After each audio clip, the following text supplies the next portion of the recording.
یہ خاموشی اچھی نہیں لگتی ہے، ہم دیوانے ہیں غوث پاک کے، کہیے سبحان اللہ۔ ہمارا تو مزاج یہ ہونی چاہیے کہ ہم یہاں سے غوث اعظم دستگیر کو پکارے اور فوراً ہماری مدد ہو جائے، سبحان اللہ۔ کیونکہ میرے غوث پاک رضی اللہ تعالیٰ عنہ نے ہم سب کو ایک عقیدہ دیا ہے کہ اے میرے مریدوں، میں مشرق میں رہوں اور تم مغرب میں رہو، اور اگر تم پریشان ہو مغرب سے اگر تم مجھے پکارو گے، میں مشرق سے تمہاری مدد کرتا ہوا نظر آؤں گا، سبحان اللہ۔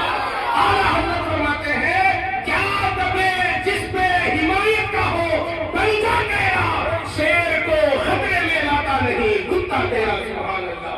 اور جو غوث اعظم دستگیر سے جلنے والے ہیں، ان کے نام سے چڑھنے والے ہیں، ان کو میں بتانا چاہوں گا کہ نادان تو مٹ جائے گا، تیری نسلیں مٹ جائیں گی، تیرا وجود دنیا سے ختم ہو جائے گا، لیکن اعلیٰ حضرت کی زبانی یہ فقیر قادری میرانی سے سنو، اعلیٰ حضرت فرماتے ہیں مٹ گئے، مٹتے ہیں، مٹ جائیں گے آزاد ہے، نہ مٹا ہے نہ مٹے گا کبھی چرچا تیرا۔ تو ہم اس محفل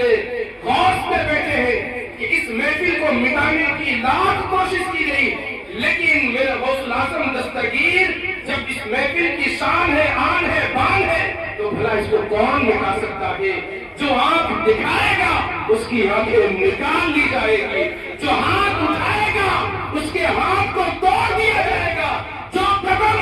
ذکر محفل غوث اعظم کے خلاف بڑھے گا اس قدم کو ہمیشہ کے لیے لنگڑا لولا بنا دیا جائے گا۔ میرے